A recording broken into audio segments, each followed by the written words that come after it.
Have you heard of the fatal friendship flaw theory? I think that's how you say it. I was on TikTok and I saw a couple of videos about it. I'm not sure who created it. I tried to Google it and a TikTok popped up. So I'm not taking credit for this theory, but I didn't realize that I was aware of this theory before I heard it on TikTok. So for the last 2 years, I've been standing on business with this theory, and it's actually working and is keeping less drama in my life. Now that I see the flaw in people in the beginning, and if they match my red flag list, I cut them off. I don't proceed to get to know this person as a friend. I automatically feel that they're not a match for me. And the theory is that you and your friends all have this friendship flaw that could be the fatality of your friendship in the end. And a lot of people, I think, they do see red flags. They do see flaws in people, but I think we gaslight ourselves. I don't think that there's never any red flags. I think people can show a red flag from day one or within like the first 60 to 90 days of you knowing them. So why I think people don't see the friendship fatal flaw, I think people gaslight themselves, especially if like you grew up with a narcissistic parent or abusive parents that taught you, oh, have grace. So you grew up in a religion. Like I grew up with a narcissistic parent. That toxic parent or narcissistic parent can groom you to take BS. So you have a higher tolerance for abuse when it comes to lovers, friendship, and family. Another thing that I think held me back for keeping toxic friendships or ignoring flaws and red flags in people is religion. I used to be Christian for a long time, and they tell you, oh, turn the other cheek. Everybody's not perfect. We all have flaws. That's kind of the energy of what they teach you instead of saying no. When you see something from the beginning, cut them off. And that's something that we need to practice more. And then you could be a person who creates fantasy for people.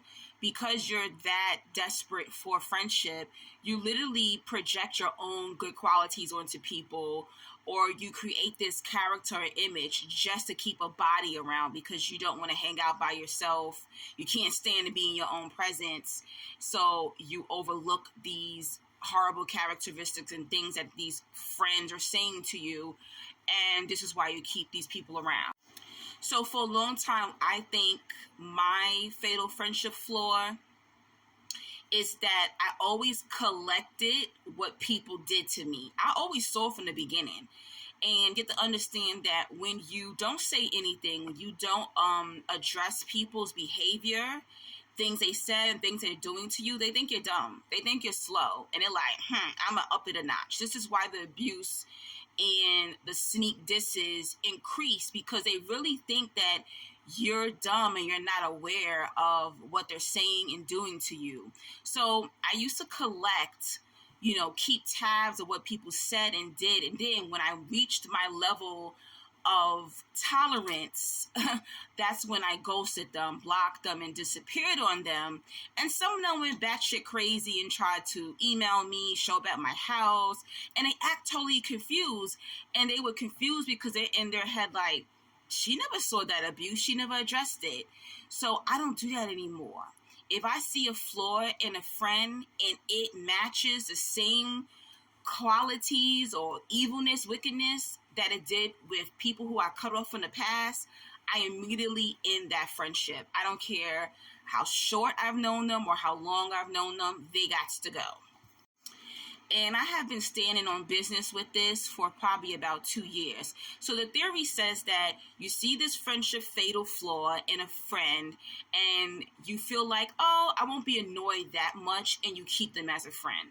The second tier is you see this flaw, it begins to annoy you, so you kind of demote the person. Okay, I've done that too.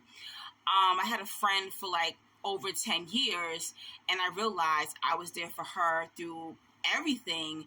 And then 2 years ago when I had a major surgery, she didn't even check on me. So I demoted that friend because she didn't give me the same energy back as I have with her. And then the third one is you see this flaw and you just not effing with it at all. And I think most of the time that's what you need to do. Every time I saw this red flag or flaw in a person from day one, from when I was first getting to know this person, that was the exact reason why our friendship ended. So now, why would I keep going through this cycle of getting to know someone, being their friend, and then being portrayed by that same flaw that I saw when I first met them? Why go through the same cycle just to say I have friends? And this is why I'm 40 years old and I only have 2 female friends, and they don't live in New York. I have 0 female friends in the city I live in. And I blame myself. I don't blame any of those women that I had to cut off, because I saw the flaw from day one and I did nothing about it. I kind of try to turn my cheek and have grace for them. The truth is, you need to judge people. You need to. People need to be judged, because that can save your life sometimes if you do judge people. You can't say you all peaceful, love, and light, but then you're entertaining toxic individuals. But as soon as you want to stand on business, the universe is going to test you. And last year, boy, did I get tested by the universe. So last summer, I am in my favorite restaurant in New York City, minding my business by myself, eating and drinking, when I turn to my left and I see my waitress sitting down, an older woman, and this woman locked eyes with me, and her eyes lit up like this, like she saw an angel or something. She quickly changed her seat and moved to the table next to me. And she began to talk to me, and how she spoke to me first was to compliment me. She even bought me a drink, and we talked for maybe 2 hours, and then we exchanged phone numbers. We began to text each other and said that we were going to meet up again at that restaurant, but a different location. Now, I didn't really want to go to that location because I actually was seeing a guy that worked at that location, and I shared that with her. Shouldn't have. So one day we decided to meet up that location where the guy I was seeing worked at. And the first thing she did when she saw me was like, "Where's the guy that you deal with? Where's the guy? Where's he at? Where's he at?" To me, that was a fatal friendship flaw. Why are you so hyped to see the man I'm sleeping with? Very strange, you know?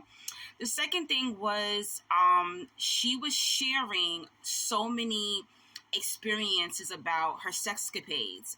I'm not comfortable with that. I just met you, girl. I don't want to know about your sex life. To me, that was weird. I let her talk, but I thought that was strange. The third thing that I didn't like was when we were supposed to meet up again, she said to me, "Listen, anytime you want to hang out, I'm never going to really invite you anywhere. You're going to have to plan everything. You know, you're going to have to convince me to hang out with you." This was a huge flaw. What are you talking about? I was turning 40. She's a 60-year-old woman. I'm not convincing a grown woman to come outside and play. Like, we're not children, love. And I was planning a trip to Mexico as well. And she basically invited herself on my birthday trip and said, "Hey, let's share a hotel room." That was enough red flags for me. They were waving, and I ghosted her.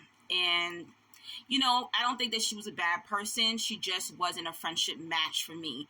I think we need to get comfortable, just like we ghost people romantically, or we tell people, "Hey, I'm not feeling you."